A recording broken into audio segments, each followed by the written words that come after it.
بسم اللہ الرحمن الرحیم یا ایہا الذین آمنوا استعینوا بالصبر والصلاۃ ان اللہ مع الصابرین۔ ترجمہ اس کا کیا ہے؟ اے ایمان والو، صبر اور نماز سے مدد مانگو، بے شک اللہ صابروں کے ساتھ ہے۔ اب یہاں بہت خوبصورت باتیں ہمیں سیکھنی ہیں کہ صبر اور نماز سے مدد مانگو۔ قرآن ہمیں راستہ بتا رہا ہے کہ آپ کو ہیلپ چاہیے تو صبر اور نماز کے ذریعے آپ نے ہیلپ لینی ہے۔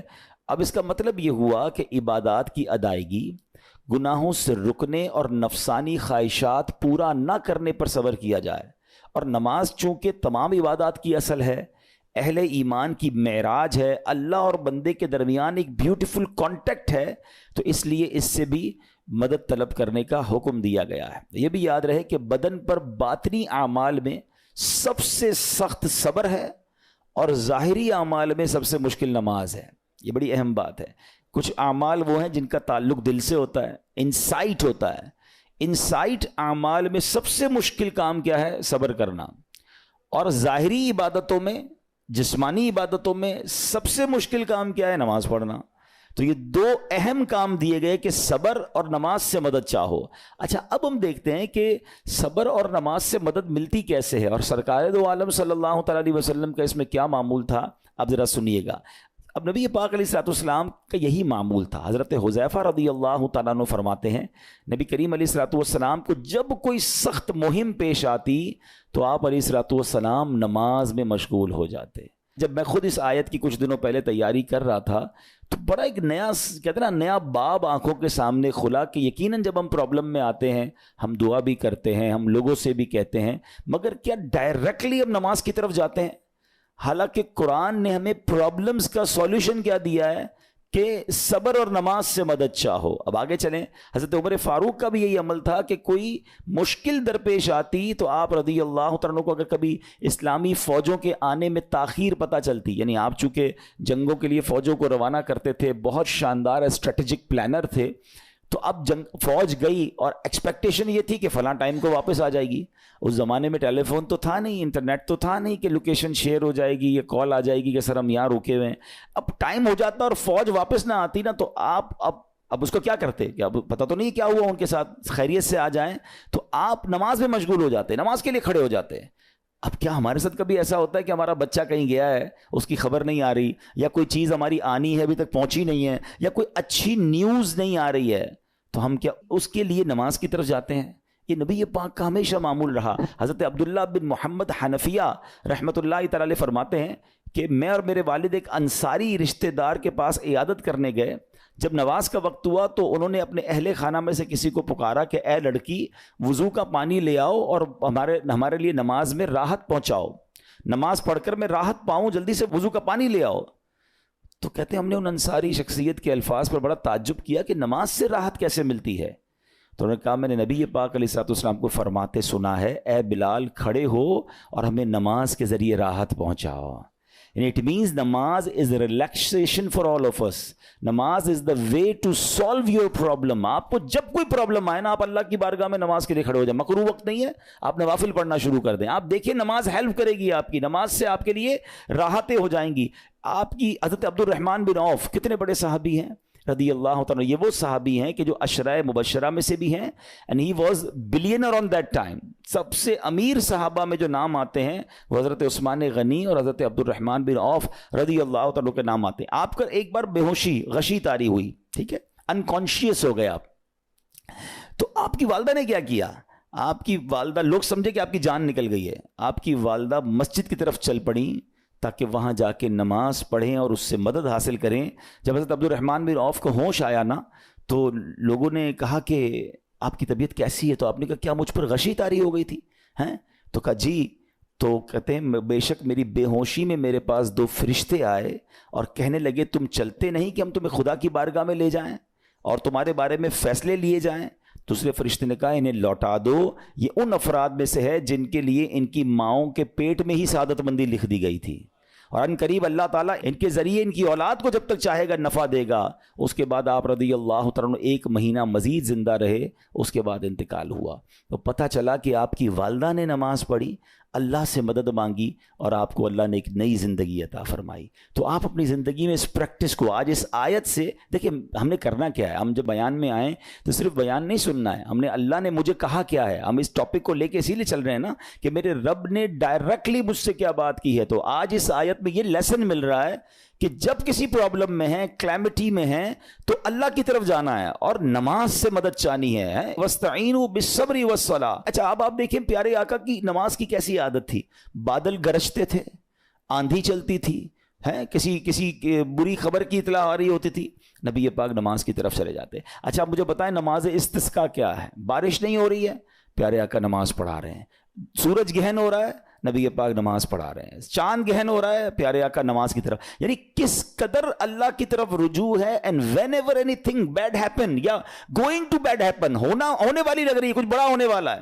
ہمیں بھی تو خبریں آ رہی ہوتی ہے نا کہ بھائی کل بہت شدید بارش ہوگی، اللہ نہ کرے کوئی اور بری خبر ایکسپیکٹیشن ہے. آپ کو کاروبار میں کوئی ایسی خبر آنے کا ڈر ہے، یا آپ کی کوئی شپمنٹ جاری ہے، واٹ ایور آپ چاہتے ہیں ہر چیز بہتر ہو جائے. قرآن نے فارمولا دیا نا، وَاسْتَعِينُوا بِالصَّبْرِ وَالصَّلَاةِ.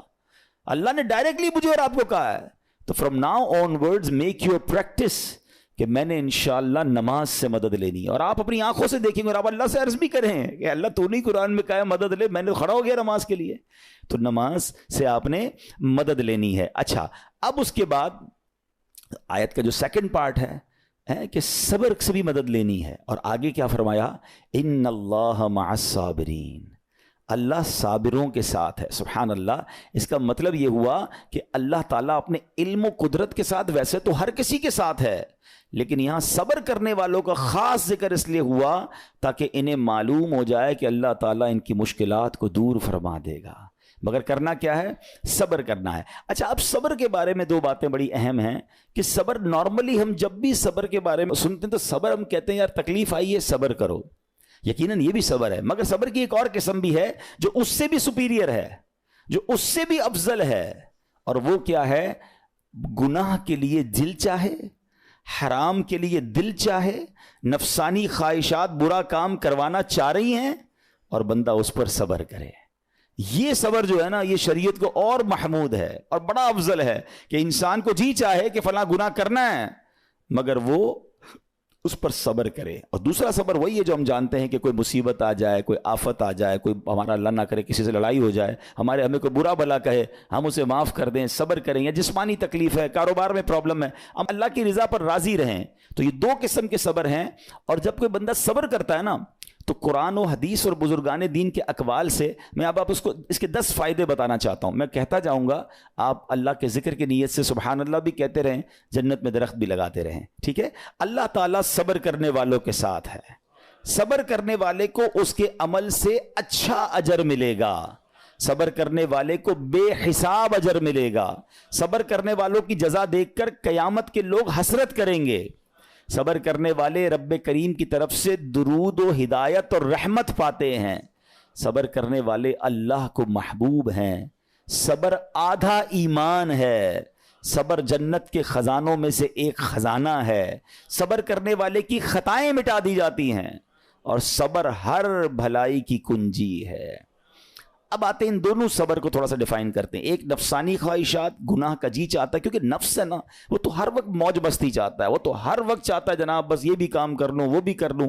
اب مجھے یہ دیکھنا ہے کہ میرا یہ کام اللہ کو راضی کرے گا یا رب کو ناراض کر دے گا. لیکن جو نفسانی خواہشات پر صبر کرتا ہے نا، گناہ سے اپنے آپ کو بچاتا ہے. قرآن کیا کہتا ہے؟ وَأَمَّا مَنْ خَافَ مَقَامَ رَبِّهِ وَنَهَى النَّفْسَ عَنِ الْهَوَىٰ فَإِنَّ الْجَنَّةَ هِيَ الْمَأْوَىٰ. اور رہا وہ جو اپنے رب کے حضور کھڑے ہونے سے ڈرا اور نفس کو خواہش سے روکا تو بے شک جنت ہی اس کا ٹھکانہ ہے. دل چاہ رہا ہے، شیطان کہہ رہا ہے کر لے، کوئی دیکھنے والا نہیں ہے، علاقہ بھی چینج کر لیا، شہر بھی تبدیل ہو گیا، nobody here to watch you، مگر اللہ دیکھ رہا ہے. اچھا نارملی اگر غور کریں ہم گناہ کرتے کیوں ہیں؟ جتنے بھی گناہ ہیں، what ever the list of گناہ اٹھائیے. کوئی شراب پیتا ہے، کوئی بدکاری کرتا ہے، معاذ اللہ، کوئی جوا کھیلتا ہے، کوئی جناب بے حیائی کرتا ہے، گندی چیزیں دیکھتا ہے یا جھوٹ بولتا ہے، واٹ ایور. ان تمام گناہوں میں تھوڑی سی لذت ہے، ٹیسٹ. ٹھیک ہے؟ غیبت میں بھی ٹیسٹ ہے، بلکہ کتابوں میں آیا کہ غیبت میں شراب سے بھی زیادہ مزہ ہے، جبھی تو بندہ چھوڑتا نہیں ہے. اچھا لیکن یہ تمام ٹیسٹ میں ایک بڑی اہم بات اب میں کہنے جا رہا ہوں. یہ بزرگ نے بڑی کمال کی ون لائنر ہمیں دے دیا ہے. وہ کہتے ہیں کبھی بھی لذت کے لیے گناہ مت کرنا, کیونکہ لذت ختم ہو جائے گی, گناہ کا جواب اور پنشمنٹ باقی رہ جائے گی. اب آپ اس فارمولے کو سامنے رکھیں کہ جب بھی ہم گناہ کرتے ہیں فیو منٹس یا فیو آورز کی ایک انجوائمنٹ ہے, آفٹر دیٹ انجوائمنٹ ختم, مگر اس کا جواب باقی ہے, عذاب باقی ہے, اللہ نہ کرے اللہ ناراض ہوا تو پنشمنٹ باقی ہے. تو کیا فرمایا, انجوائمنٹ کے لیے گناہ مت کرنا, انجوائمنٹ ختم ہو جائے گی, عذاب باقی رہ جائے گا. اور اگلا سینٹنس کتنا خوبصورت ہے, فرماتے کبھی بھی تکلیف کی وجہ سے نیکی مت چھوڑنا, تکلیف ختم ہو جائے گی, اجر باقی رہ جائے گا. اب مثال دیتا ہوں, اس کی 2-3 ایگزامپل سمجھیے. گناہ کی ایگزامپل تو آپ سمجھ گئے کہ کوئی بھی تھوڑی دیر کا گناہ کرتا ہے, لذت پاتا ہے, وہ گناہ ختم, عذاب باقی. اب نیکی میں کیا ہوتا ہے, فجر کے لیے اٹھنا ہے, نیند آ رہی ہے, دل نہیں چاہ رہا, آپ اٹھے, آپ نے وضو کیا, فجر پڑھا, وہ اٹھنے کی تکلیف تو ختم ہو گئی نا, واپس سونا ہے تو سو جائیے, مگر فجر کا اجر اور ثواب باقی رہ گیا ہے. رمضان کے روزے ڈیفیکلٹ ہیں, لیکن افطار کے بعد تکلیف ختم ہو جاتی ہے, ہم کھاتے پیتے ہیں, موج کرتے ہیں, مگر ثواب باقی رہ جاتا ہے. کبھی کبھی آپ کو کوئی مسجد کے میں بلاتا ہے, یار چلو بھائی بیان ہو رہا ہے, اجتماع ہو رہا ہے, کوئی نیکی کی بات ہو رہی ہے, نہیں یار دل نہیں چاہ رہا, آپ آ گئے, آدھے 1 گھنٹہ بیٹھے, پھر چلے گئے, وہ آپ کا جو ٹینشن تھا یا پریشر تھا وہ ختم ہو گیا, مگر ثواب باقی رہ گیا. تو اب اس فارمولے کو یاد رکھیے گا, جب بھی گناہ آپ کی طرف آئے نا, آپ سوچیں کتنی دیر کا فائدہ ہے. 1 گھنٹہ دوستوں کے ساتھ بیٹھوں گا, بری باتیں کروں گا, 2 گھنٹے فلم دیکھوں گا, 2 ڈھائی 3 گھنٹے, بس اس کے بعد جواب تو باقی ہے نا, قیامت تک اللہ کو جواب دینا پڑے گا.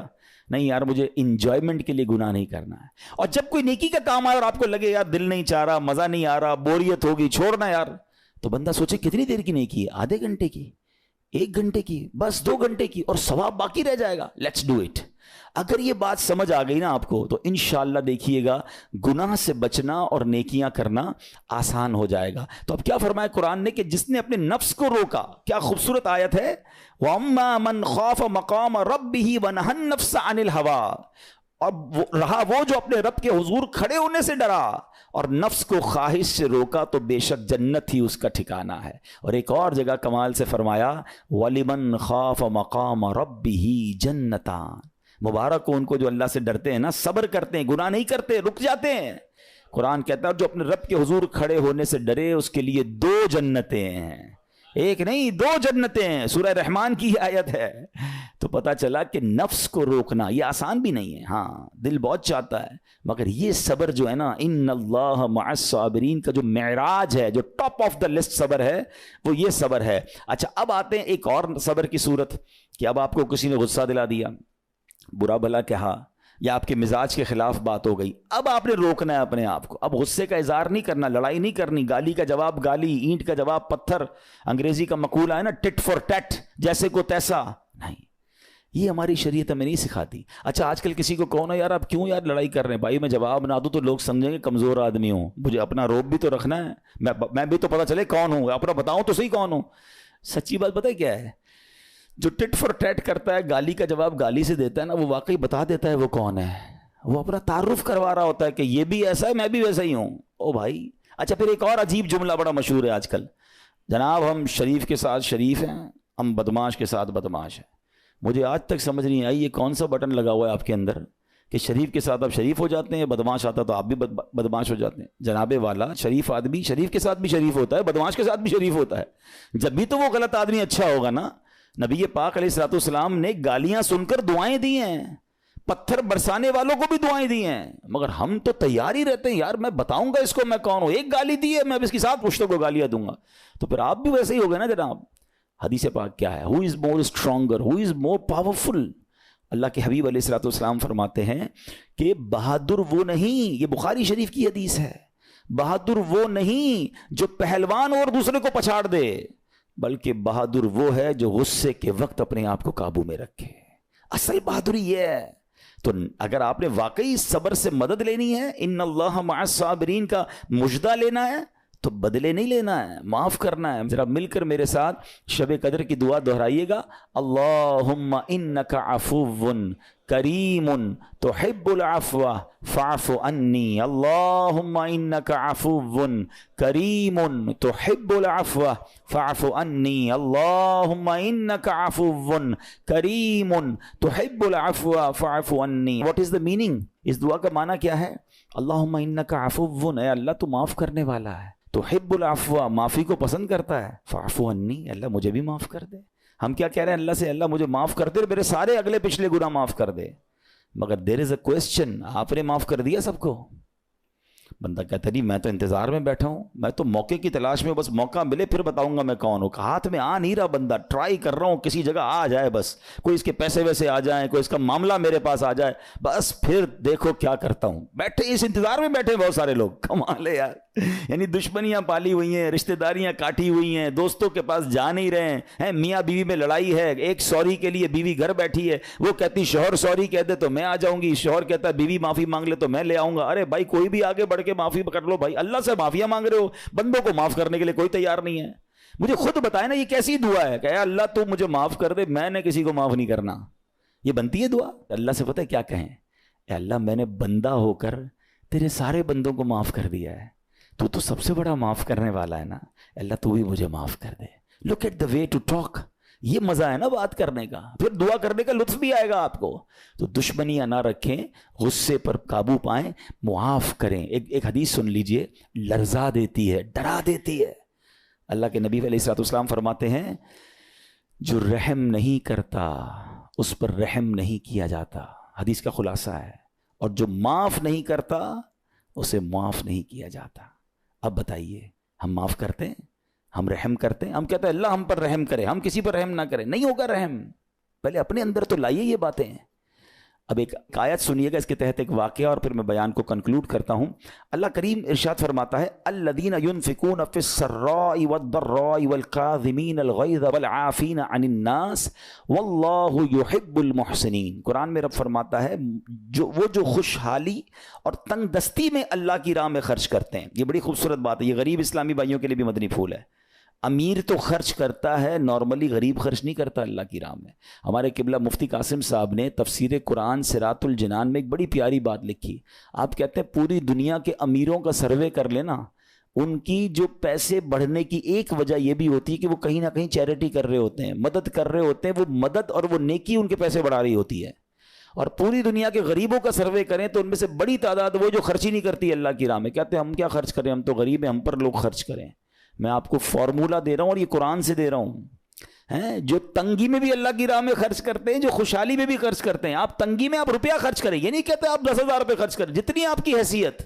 یہ کاروبار ہے، آپ 1 روپیہ دیں گے اور آئے گا، آپ 10 روپے دیں گے، اور آپ کسی نہ کسی نیکی کے کام میں خرچ کرتے رہیں، آپ غربت سے باہر آ جائیں گے۔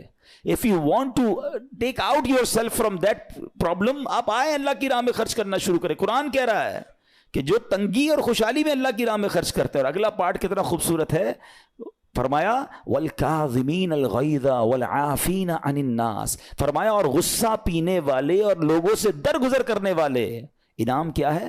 واللہ یحب المحسنین، اور اللہ نیک لوگوں سے محبت فرماتا ہے۔ اور پھر ہاں زندگی میں کلیمٹیز، پرابلم، بیماریاں، مشکلیں، قرآن خود کہتا ہے کہ من قریب تمہیں آزمائیں گے، کبھی بیماری آئے گی، کبھی بھوک آئے گی، کبھی مال کم ہو جائیں گے، کبھی ڈسٹربنس آئے گی، خوف آ جائے گا، تو بی ریڈی فار دیٹ، صبر کرنا ہے، کیونکہ اللہ نے فرمایا وبشر الصابرین، صبر کرنے والوں کے لیے خوشخبری ہے۔ تو اللہ کرے کہ یہ بات ہمیں سمجھ آ جائے اور ہم اس آیت پر عمل کرنے والے بن جائیں تو زندگی بڑی آسان ہو جائے گی۔ یہاں ایک میں عقیدے کی بات بھی کلیریفائی کر دوں، کچھ لوگوں کو بعض اوقات کنفیوژن ہوتی ہے یا لوگ کنفیوژن کریٹ کرتے ہیں۔ مجھے ایک بات بتائیے گا کہ اللہ کیا کہہ رہا ہے؟ وَاسْتَعِينُوا بِالصَّبْرِ وَالصَّلَاةِ، اے ایمان والو صبر سے اور نماز سے مدد چاہو۔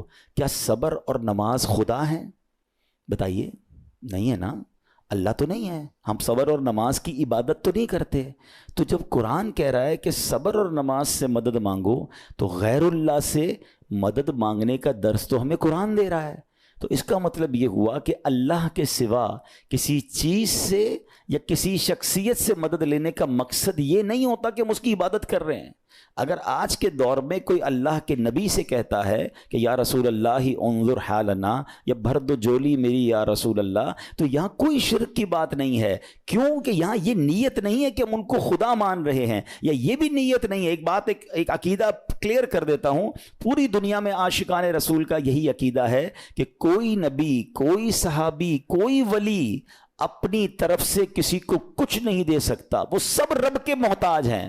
اللہ کسی کا محتاج نہیں ہے، جو اللہ کا ہے وہ اس کا اپنا ہے۔ ہاں، اللہ نے اپنے مخصوص بندوں کو کچھ عطائیں کی ہوئی ہیں، کچھ پاورز دیے ہوئے ہیں، وہ اللہ کی عطا سے اگر کسی کو تقسیم کرتے ہیں تو اس میں کوئی پرابلم نہیں ہے۔ قرآن کہہ رہا ہے اے ایمان والو صبر اور نماز سے مدد چاہو۔ یہاں ایک اور بات سمجھنی ہے، دنیاوی طور پہ بھی کیا ہوتا ہے کہ آپ کوئی باس ہوتا ہے، اپنے کسی مینیجر کو پاور آف اٹارنی دے دیتا ہے کہ یہ تمہارے پاس اس پراپرٹی کا پاور ہے، تمہارے پاس فلاں چیز کا پاور ہے، وہ اس پاور کے بہاف پر وہ کام کر دیتا ہے، مگر کوئی یہ نہیں کہتا کہ he is the owner, actually he have attorney, he have power of attorney. بالکل ہمارا بھی عقیدہ یہ ہے کہ اللہ نے اپنے کچھ مخصوص بندوں کو، اپنے پیاروں کو کچھ اختیارات عطا فرمائے ہیں، اور جب وہ ان اختیارات پر عمل کرتے ہیں تو ایکچولی وہ اللہ ہی کی عطا ہے۔ ہاں، دنیا میں اگر کوئی یہ سمجھتا ہے کہ کوئی شخصیت یا کوئی بزرگ یا کوئی اللہ والے اپنی طرف سے دیتے ہیں، رب کا اس میں کوئی دخل نہیں، تو یہ شرک ہے، یہ بات درست نہیں ہے۔